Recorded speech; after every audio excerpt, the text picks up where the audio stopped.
Hi everybody, welcome to my channel. My name is Maria. So you are at Mosaic Maria channel, which used to be called Sensory Overload. And I had a series called the Mom series, The Misunderstanding of Multiplicity. And again, for anybody new, I first came out here on YouTube in 2009 and started making face to monitor videos about what it was like being diagnosed with a condition that is filled with a lot of controversy and complex and stigma and just different opinion that is very misunderstood. And all through the 80s and the 90s, it was called multiple personality disorder. Actually, it was called multiple personality first, then it was called multiple personality disorder. And now it's called dissociative identity disorder. But before all that, it was called hysteria. It was called somatoform illness. It was called, um, from a spiritual perspective, it used to be called demon possession. So, I mean, there's been many names for it over um, the years. And it catches the eye of the media all the time.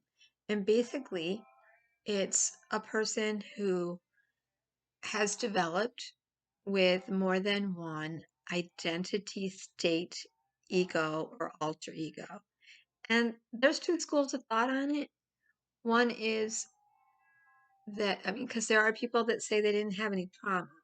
So there is a trauma model approach that says uh, they had trauma, significant trauma, repetitive trauma, usually pre-verbal that continued into their learning.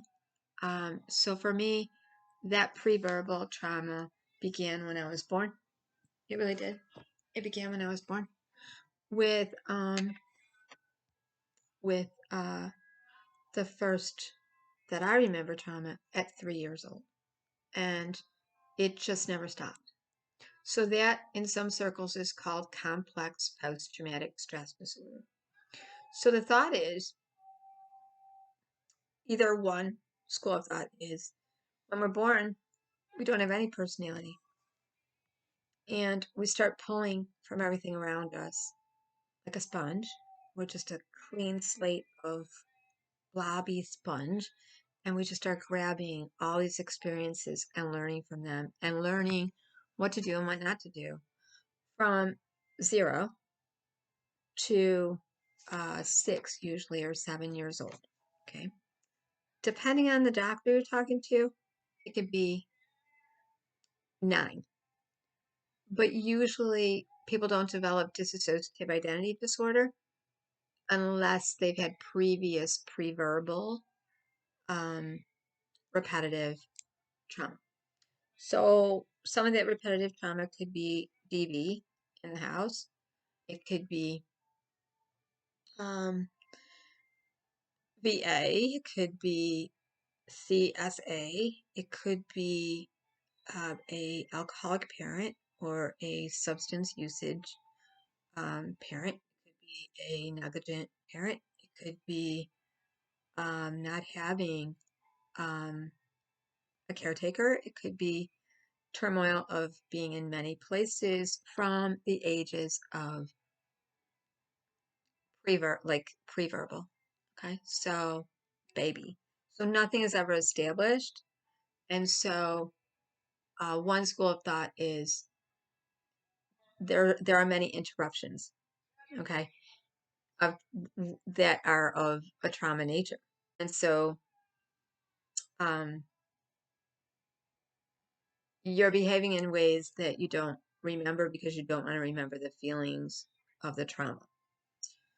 So you either wish for in magical thinking, which is very prevalent pre-verbal. You wish for and pretend to be someone else or for someone else to be there who is protecting you, or it's happening to you, but it's not happening to you. And that's where I say the sacred comes in. There is a wishful, magical thinking that goes on in children that is so innocent, that connects them to the spiritual, that in our minds could go, like in the core essence of our soul, to our minds could go off into, it's not me. And that's called disassociation.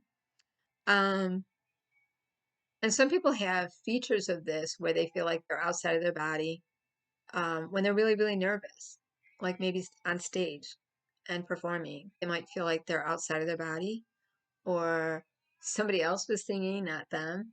Somebody else was doing that choreography. A lot of entertainers, when they're really nervous in front of a crowd, when they sit down to play the piano, it's like they're concentrating so much that they don't remember having just done that. And then they hear the applause are muffled and they're somewhat in a disassociated state. So there's levels of this that are normal that people do all through their life. And that doesn't mean that disassociating is a bad thing. There are levels of it. Like if you always go to work the same route and you drive, you might get to the point where you're always driving the same route. And then all of a sudden you're at work and you're like, I didn't even notice the side of the road or whatever because I was just on route, just going to work. Or watching a movie, zoning out to your favorite um, hobby you're doing, crocheting, knitting, um, creating art, really over focusing on anything that we do, eating. Um,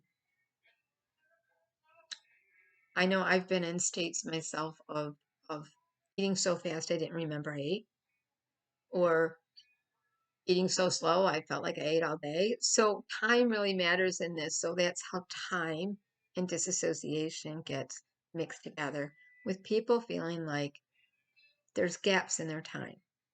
Like either time is going too fast or time is going too slow. Best way I can describe it, I really think the best book anybody can read for any mental health condition is Girl Interrupted. I'm going to keep saying that the rest of my life, to the day I die. Everything that we go through as humans and struggle with, secretly and publicly and ashamed, is in Girl Interrupted. And it begins with, have you ever believed a lie? Have you ever told yourself a lie and believed it? Okay, and everyone we meet in this book of Suzanne Kazan's journey in McLean's hospital has a different diagnosis, which Lisa Rowe calls "What's your diagnosis?"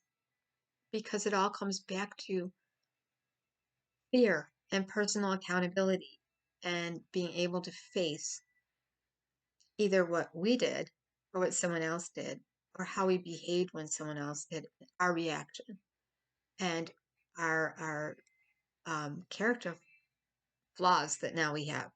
So there's one school of thought that says you were interrupted so much in your development, some of us beginning in the womb, and maybe our parents uh, fighting in the womb. That's what I did my dissertation on in social work in 1989, was how prenatal influences affect personality development in children. And it was an area that nobody was doing. And I remember I had to wait for my degree to come in because I had to actually follow, I was working with pregnant and parenting teenagers, and I had to follow them through their entire pregnancy, and then through children up to 5 years old. So I had to wait an extra year, and do an extra, like I graduated in May, but I had to wait until July to actually get my internship completed because the internship went longer. And but it was like a 5-year dissertation.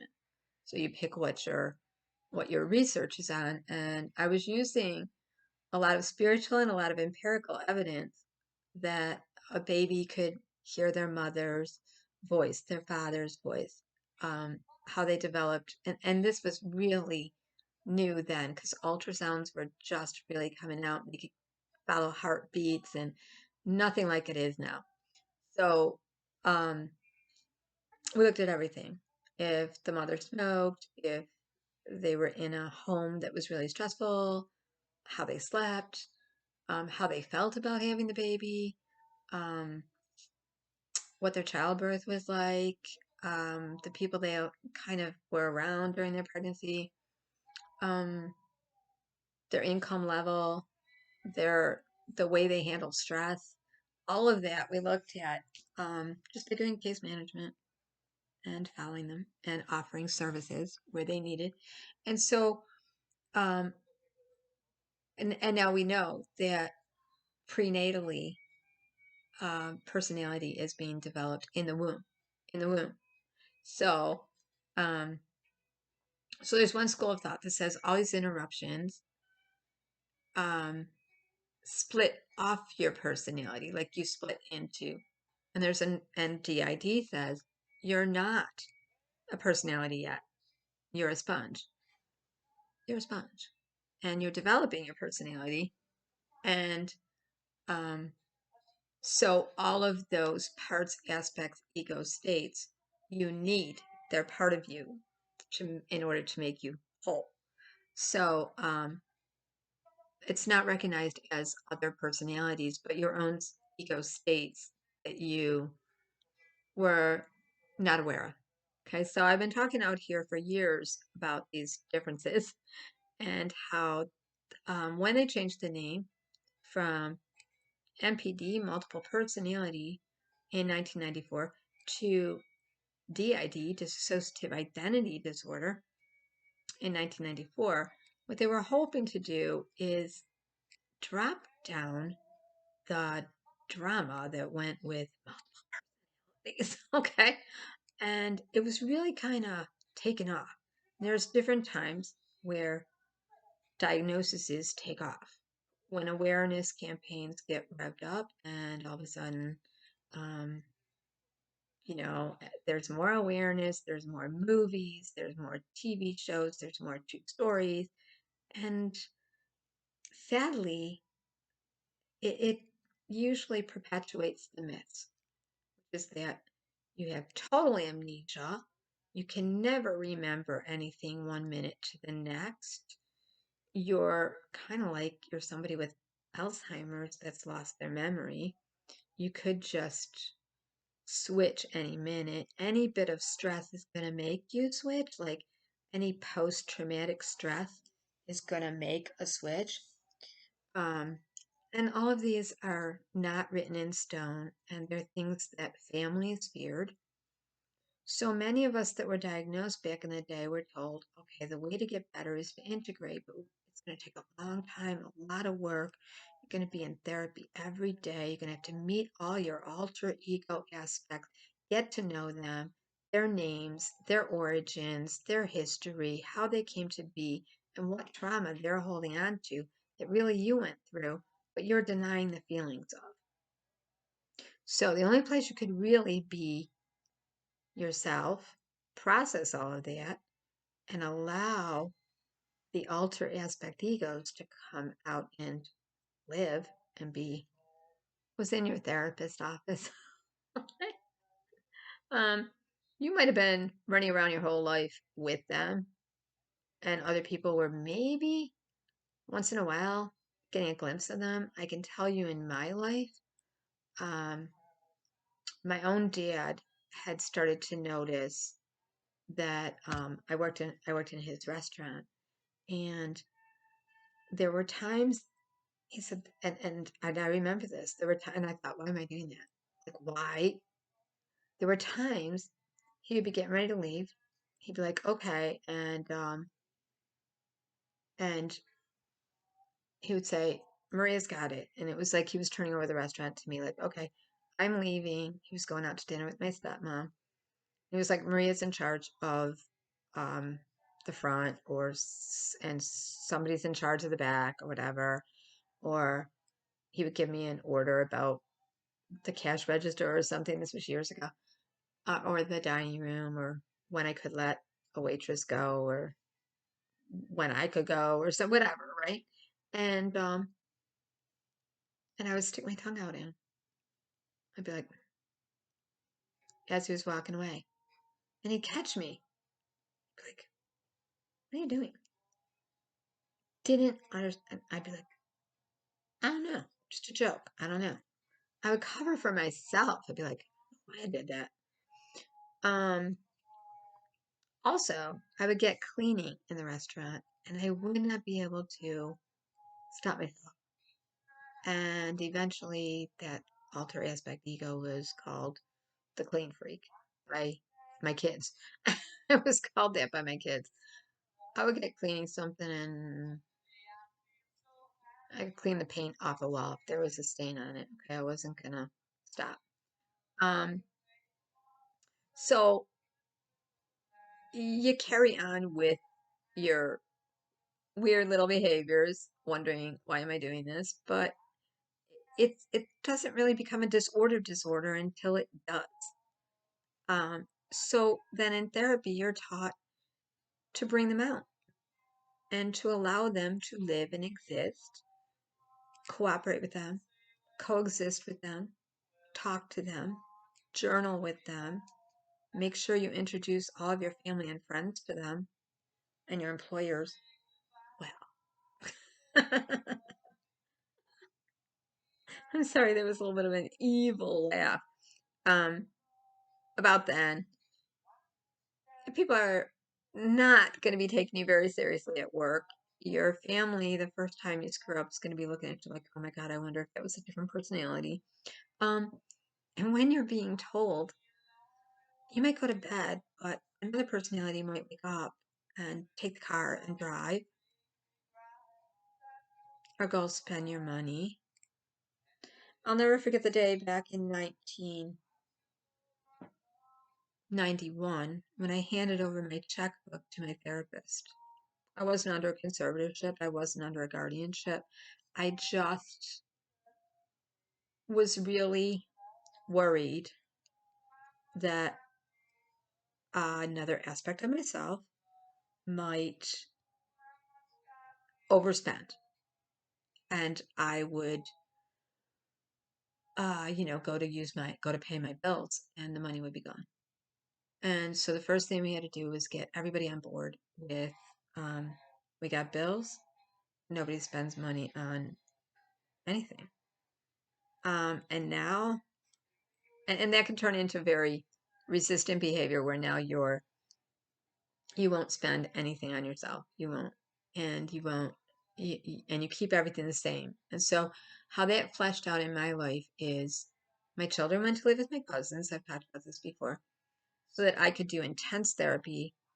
Um, and it wasn't thought back then that you could be a functional multiple or that you could fuse, merge, and continue to live and still have a job, your children, and everything else. Okay. You had to have a lot of supports in your life.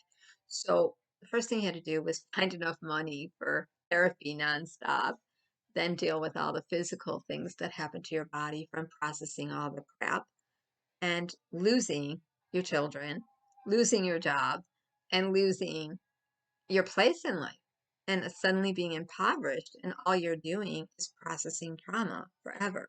So that can lead to therapy where the therapist is just putting out a ton of small fires and you would think it's a great motivation to get integrated in order to have your children. Um, but life goes on and your children are now setting up friendships with living elsewhere. Um, they're getting bonded to their caretakers who are being parents and the siblings who are brothers, sisters, and the family who is cousins, aunts, uncles, grandparents. They're getting bonded and further away. So what I've been saying out here is I see a lot of integrations going on from folks that have come out and played with the D.I.D. diagnosis and role played. I mean, really monetized, and I don't say this to be offensive, monetized the crazy. They have monetized the show and tell of their personalities coming and going. They have made games of their accents. There was a game going around YouTube And this began with what I call the British invasion, where suddenly there was a doctor in the UK who used to work in, he worked in the UK, but then he worked with the NISSTD, SD, I can't say it, the National Institute of Study for Trauma and Disassociation. He worked with them here in the States. He wanted to get D.I.D on the books in UK. And he was very well known at Pottersgate in the UK. UK kind of really, all I can think of is the Beatles and Rolling Stones and the British invasion. It was like around 2010, I started getting tons of letters from mostly people from the UK and Spain and Canada. Oh my gosh, Canada, so many. And um, so we started to see younger and younger, teenage to 20 uh, kids really coming out here thinking they had D.I.D and behaving as such. They had complete pictures, representations of their alter aspect egos. Um, Never really discussed their trauma, which is fine. Um, they were very, very comfortable with coming on video. Wanted to catch a switch and changing and disassociating on camera. There were all kinds of things that set up for the littles, the children in the system, and the teens and the tweens. And they had cash apps, patron pages, buy me a cup of coffee pages, Amazon wish list pages, and soon we saw out here personality system groups, supposedly with D.I.D,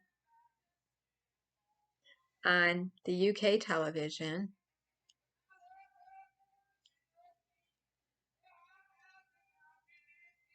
interviewing, becoming celebrity D.I.D people, and becoming famous for their crazy. Mm-hmm. And I don't care who's offended by it, it's true. Being offended by the crazy they were putting on display is not going to be something I'm going to worry about. Being offended by the crazy that some of the British invasion DIDers on TikTok, Tumblr, Reddit, and all over have done has been exhausting to watch. It's been exhausting. Okay. But there is one person I want to give a big well done, and I wish you well. And that is to Multiplicity and Me, Jess, and her husband, Gaz, and their two beautiful daughters. Now, Jess was originally, I thought, part of the problem because she was one of the first that came out. And she actually, a person in her system group started writing me in 2009, 10, and sharing that they thought they were multiple, but she hasn't said she remembers that. So, okay. Anyways, I have talked to you guys about how my inner landscape is like I always saw it as like a motel with comings and goings or a revolving door. And having to wait turns to get up front or out and resisting or just being very quiet, going to your own space, right? Kind of that kind of thing.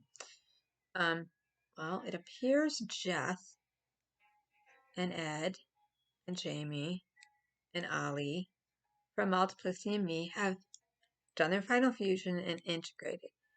And some people have asked me what I think about this. I think it's great. I think it's great. I have always said out here that integration is as unique as every personality system, and the trauma that people have gone through. And I wasn't going to say much about this, but I figured since I posted their video and I wrote on their page and all, um, I know back in the day, in the 80s and 90s, I'm 63 years old. I was 26 when I was diagnosed, but I was first told I was probably that at 17 in high school. Um, I was seeing a social worker in high school for the turbulence that was going on in my home and the trauma I had been through and all the changes. And the social worker I was working with was actually starting a first war veteran because it was during the time that Vietnam war veteran men were coming back from Vietnam. So he was starting a post-traumatic stress uh, clinic for soldiers. And he was working part-time as a school social worker and coming to the school on Wednesdays at my high school. And so I was seeing him every Wednesday. And the first thing after a few visits, he said, I notice you seem to just report to me things that are really traumatizing as though you weren't even there, as though it's nothing. You never have any emotion when you're reporting that. When I ask you, how do you feel about what happened? You never have any emotion. I can tell you that at that time he told the guidance counselor at 16, 17 that he thought he was meeting many Marias and he thought he had a case of like Sybil, multiple personality. It wasn't on the books yet. It was just, it was multiple personality, but it wasn't really defined as it was just really rare still, they thought. But it's not rare. Um, so, they wrote that in my school records. I never knew about it until I got a therapist and we went back and looked.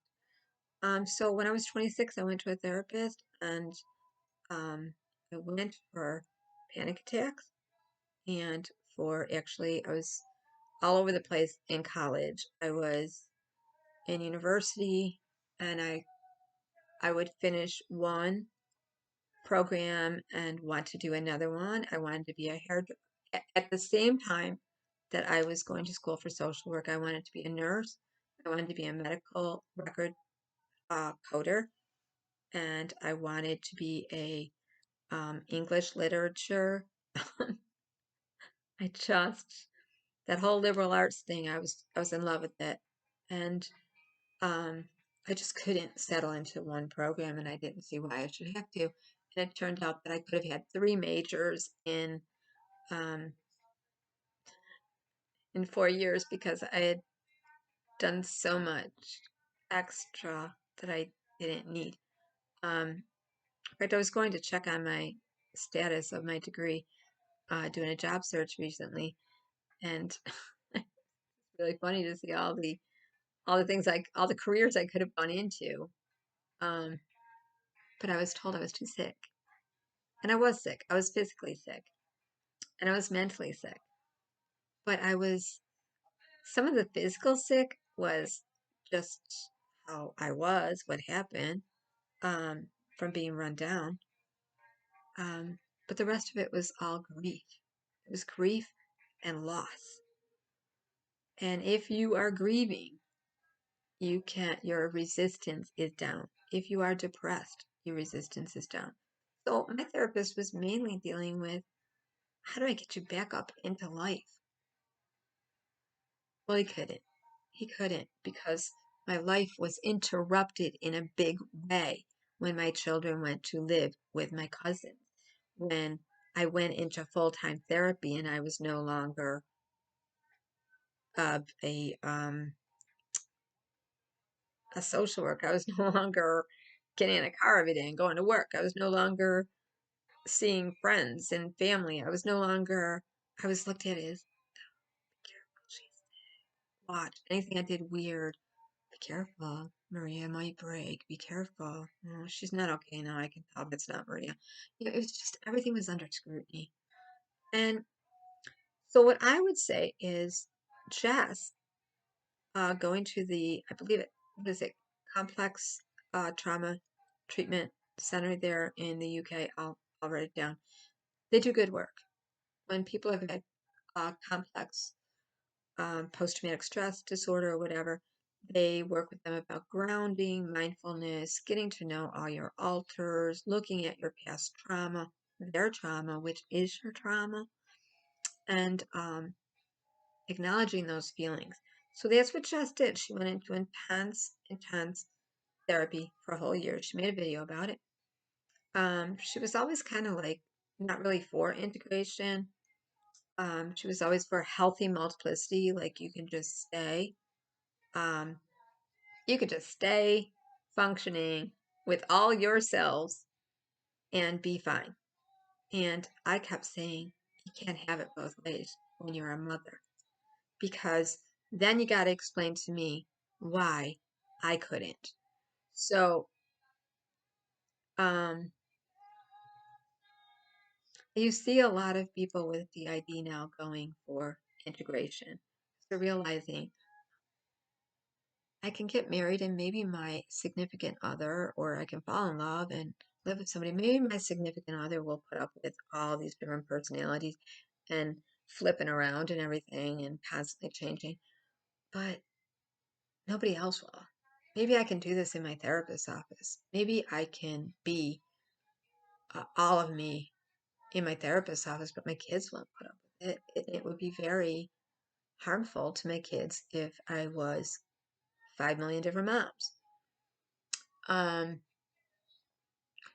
so I've been noticing that Jess was veering away from the D.I.D community and her system group as she became a mother with her first daughter, and then she was pregnant with her second daughter.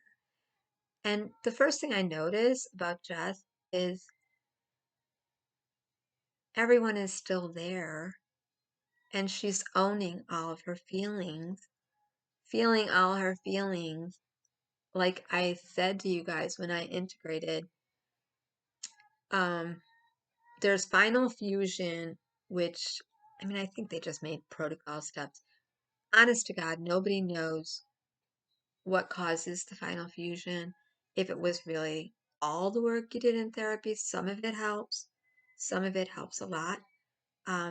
But it really is not going to happen until you're ready and it no longer serves you and you no longer find it a defense. So, in that vein, I want to talk about if you can think of switching to another personality, persona, alter ego state when uncomfortable, when traumatized, when faced with that fear all over again. If we can look at, excuse me, let me look at my pattern here. Okay, I'm gonna stop. I gotta do a mashup, I think. It's a name of a stitch I have to do. So I'm gonna stop right there. It's coming out really pretty. Okay, so the yarn I'm using, mandala, and the color is Wishing Well. Baby yarn. I'm making a shawl. Okay, so and the shawl is called the Adirondack Wrap pattern by One Dog Woof. One Dog Woof. WOOF. Okay, so I was thinking about this the other day about first about Girl Interrupted, about traumas are interruptions we don't expect in our life, okay? And how we react to them and what we do with that information and when we're reminded of it and triggers again. So it really comes back to coping with triggers, dealing with flashbacks, and then really sorting out, is that flashback an actual memory? Because I had to go back and realize the very first panic attack flashback I had, was during a panic attack flashback, but it wasn't like, oh my God, I'm there again and all this is happening.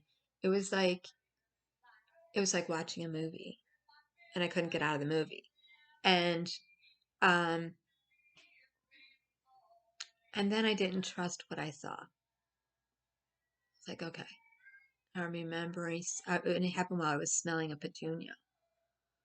So that brought me back to a time I dropped. My mother and I were gardening at a house that had a lot of traumatic memory in it, and a lot of events that should have never occurred that just did behind closed doors. And um and she was being the best mom she could be, and we were out there um planting petunias, red fire bushes, pansies, every kind of flower I can think of, but it was purple and white petunias and pink and white petunias. That was the day we were planting those. And I my mom was a real garden person. She was a real green thumb. And um, a lot of my alter aspect personalities were actually named after different flowers and plants.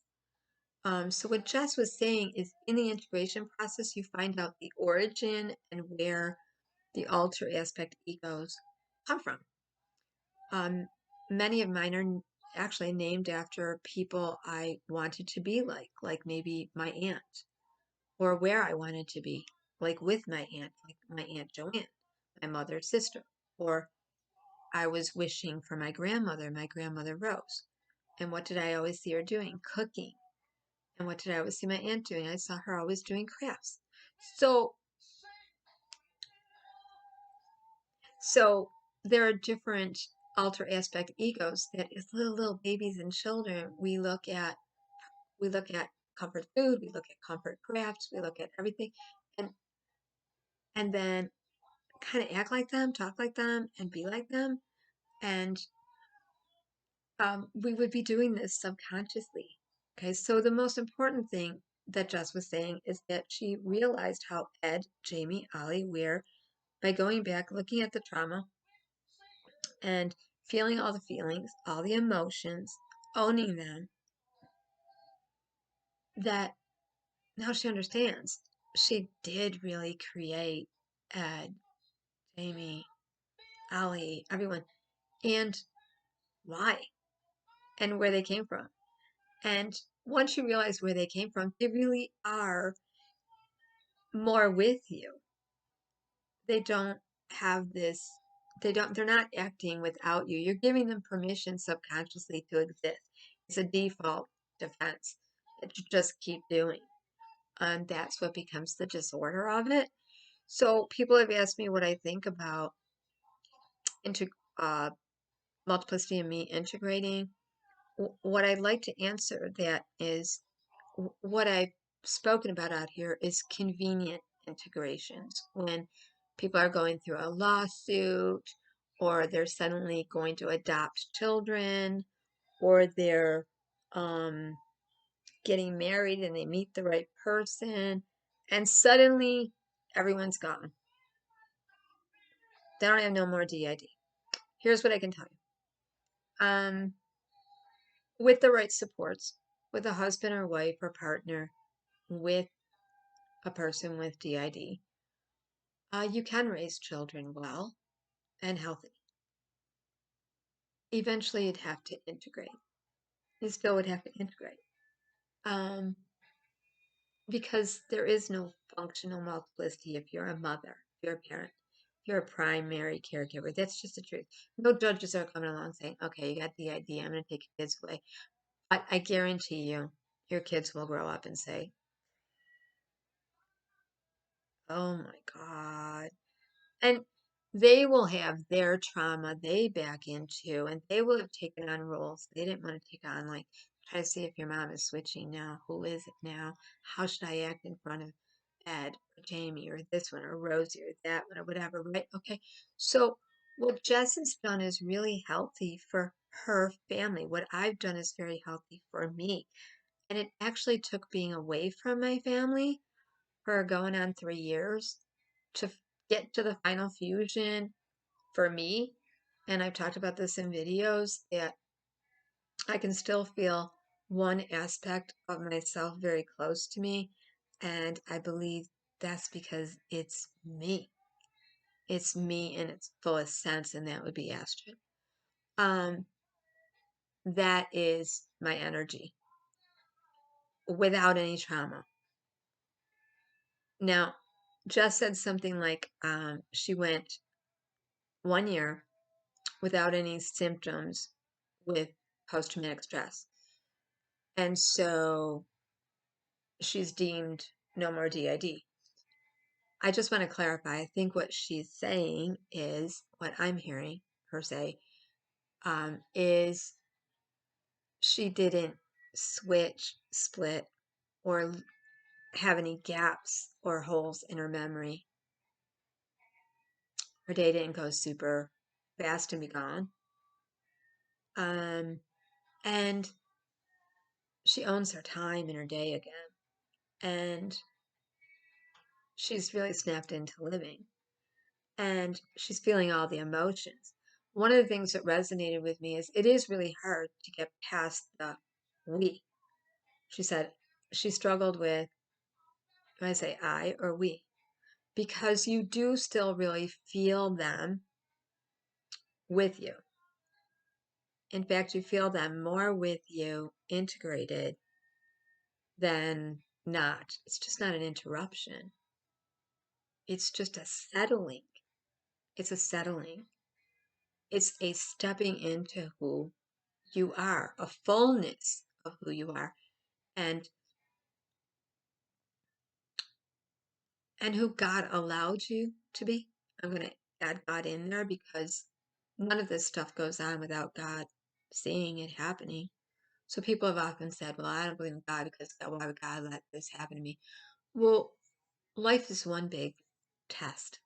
And we don't learn as children of God unless there are trials. And so I can say now, I can look at my parents and see what they went through. I'm not justifying any of their behavior. What I'm saying is, yeah, really, when you know better, you do better.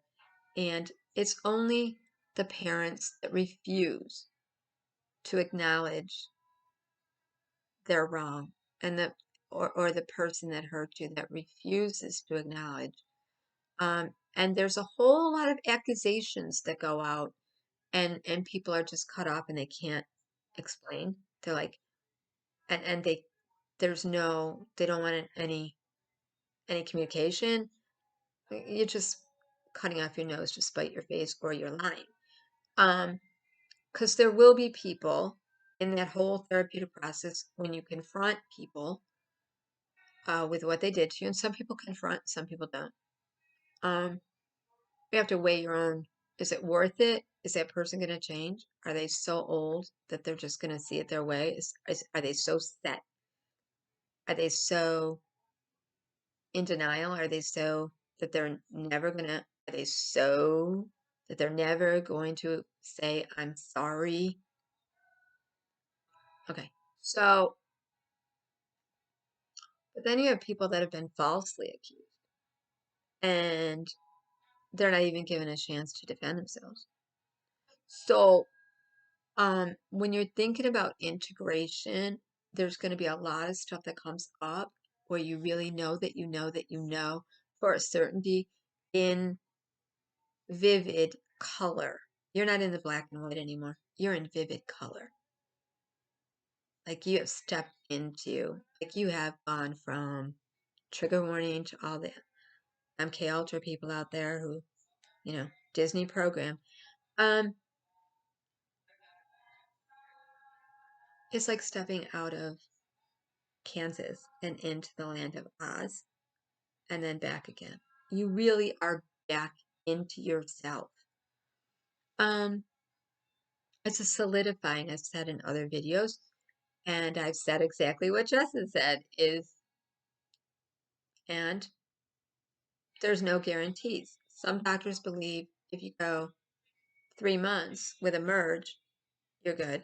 I know that was the goal in my therapy in order for my children to come back home.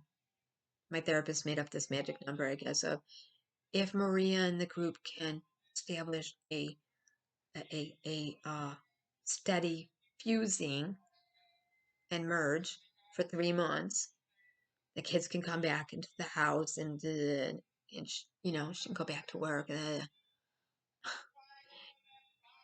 I impoverished myself to go to therapy. I put myself on government welfare. I lived on $400 a month. I lived on food stamps, $400 a month. There were times I lived on $500 a month and my rent was $400. And I was dependent on a friend bringing me turkey sandwiches that she picked up off trays at work that people were throwing away in order to stay in therapy. Okay, so what I take issue with is that I was out here all that time too, but I never thought it was okay to monetize the journey.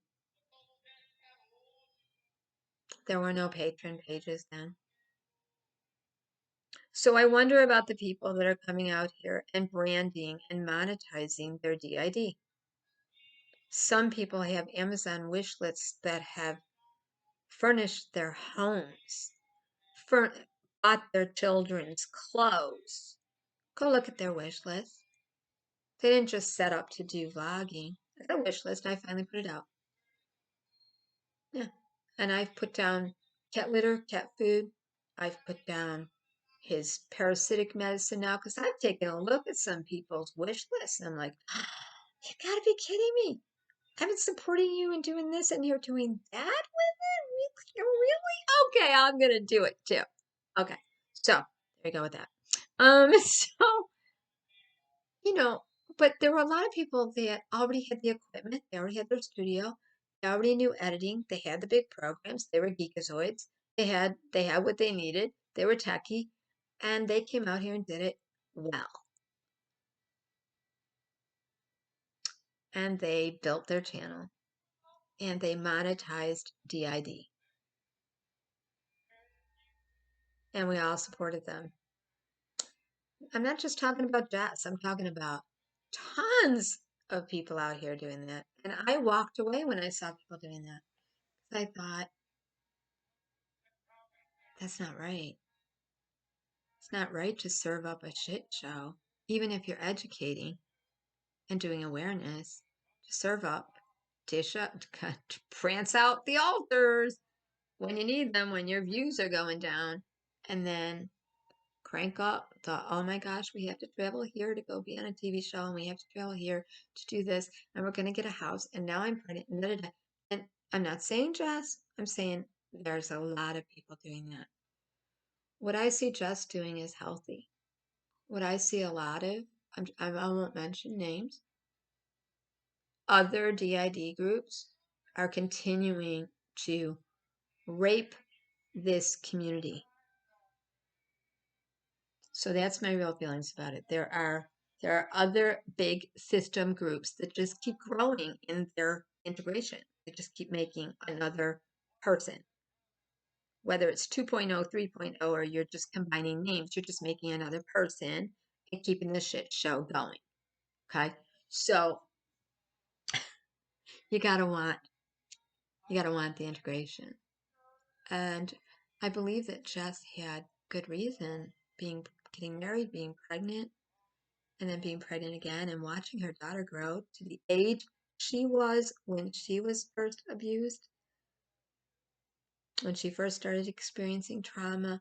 That made her want to really snap in and be there and not miss a moment of her children's lives. So that's my response. I wish Jess and Gaz, her husband, and the children, their beautiful babies, darling daughter and baby, the best life ever. I could tell you in the States, I could tell you people like Dr. Colin Ross who run places, they usually look for 3 to 5 years of no switching, no splitting. You want to call it splitting, the old terminology, or switching, or um, there will still be dissociative times. You'll still have post-traumatic symptoms. I think people are thinking, well, Jess didn't have any more trauma. No, what she's saying is the trauma didn't make her leave and default to Ed, Ali, Jamie. They don't just exist for trauma now. Um, and now she's not just surviving, she's thriving. And I applaud that and wish her well. So that's, although you are still going to get my little bitter about the ones that are role playing out here, that have wrecked it for a lot of us, um, that have been that have warriored on, and really had to lose a lot in our life, um, and didn't get the the kind of support that people feel. So, there's an entitlement of the 30 something, that I'm going to say the 30 something.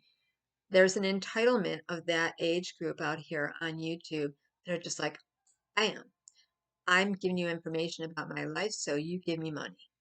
And um, I'm not there yet. Not there yet. But I do. I'm finally going to a job outside. Finally, kind of scared about it, but I'm starting 2 jobs at the same time. I haven't worked outside of my home since 1992. I've done a lot of volunteer work. I've stayed a peer counselor in mental health. I've stayed a cook for different shelters, hospices. I've done all kinds of community work, but I have done nothing for pay. And so I'm entering into a trial of work on disability, and I'm really excited about it. But I still want because of the pandemic and everything, the world being so shaky, I still want my main thing to be able to be home, flogging, crocheting, knitting, um, tatting, and talking about all the topics out there that matter to me, which sometimes is pop culture a lot, and sometimes is just what's in the news. Always a little bit of spiritual, always my cat, always new diets, fads, but mental health, ending the stigma of um, mental health diagnoses, that a lot of it is vague nonsense. I am a firm believer in getting rid of the DSM. So this is where I veer off from some people.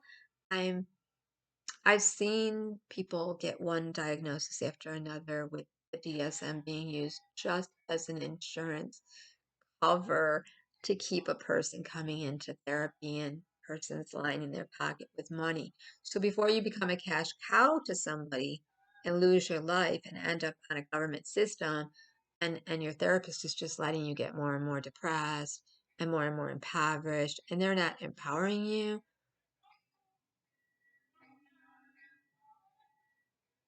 because they can find one more little label to put you under at any given time. Okay, the next video coming up is all about Brittany and bipolar. Is she bipolar? Is she D.I.D? Does she still need a conservatorship? What's all the mess? Is she giving in to Jamie and Lou Taylor? What's really going on? Why did they take 8 vials of blood when she was in a facility? Why was she in a facility? Why did it not make sense to her? Why did her parents hide coffee from her? Why when she first started making her videos, when she got out of the facility, did she keep rocking back and forth and moving back and forth? Why did Sam, who was her man for so long, never step up and say, hey, Brittany doesn't need to be in a facility, get her out of there? Why? That's in my next video. Okay, take care, everyone. Thanks for tuning in, and I wish Jess and Multiplicity and Me and Gaz the best life ever. Quickly, to Biden, not President Biden, a username out here. Thank you for visiting my channel. I know your name is Biden Hunter Caps Burner Small. Okay. The video I made about grandparents, grandmothers, modern grandmothers not wanting to just be a default like a babysitter for their grandkids, like women are living longer. They wanna enjoy their grandchildren and then give them back. They don't want to be a default. Under that video and another one under Ghislaine Maxwell video. Oh no, not under that one, under the Ghislaine Maxwell. I think what's happening is you're replying either on a device where it's going underneath on other people's thread. And so somebody, not me, I don't block anyone unless you're really trolling and being vicious and nasty to people. I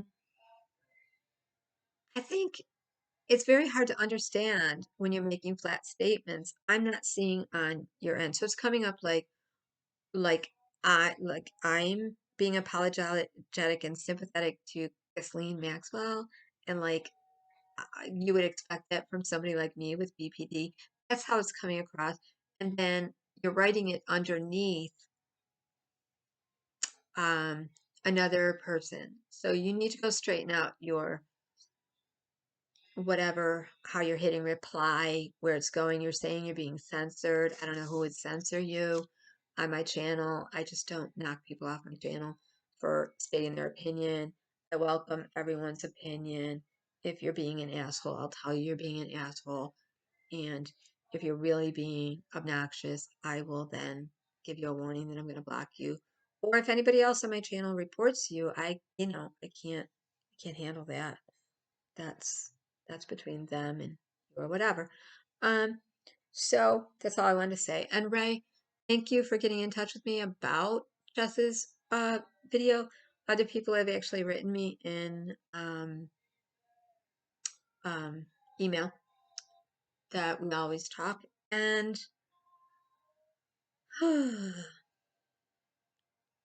yeah, I have a lot of everybody has a lot of opinion about when it comes to integrating. It's such a vast topic. Um, but I think it's such a sacred journey and so private and precious to each person when it's authentic, when it's not a convenient integration for a motive. Um, that I don't ever want to get involved with other people integrate in that integration process. I know how protective I was of my last 5 years, um, and how fragile it really is um, during times of there were a couple times mine came apart. Last year when my ex-husband died, 2 years ago when um, my children were just when our family split apart, and at different times of that. So I've had to make boundaries for myself on who I'm going to listen to and who I'm not going to listen to, um, and kind of just leave the door open, but get away from those people in order to keep my health going good. Um, so yeah, it can kind of fall apart, but but when it does, you realize it and you can pick back. It's sort of like falling off a bicycle. You get right back on and you go, okay, I know what tools I need to use to not allow that to happen. I know how to stay more present. It really is mindfulness, grounding, and staying. It's a commitment to stay and feel. It's a commitment to feel. It's a commitment to remember, feel, and be accountable. And to say your sorries and your thank yous and gratitude to people that have been there for you. Whether you resent them or not, it's it's painfully honest. It's almost like to a point of like too honest. Um, but once you're all together, you've lost so much. You need to be honest. So that's my feeling, is that Jess was full of all the emotions, feeling it, and I commend her and the group, and wish them well. Take care, everyone. Have a nice day. Bye.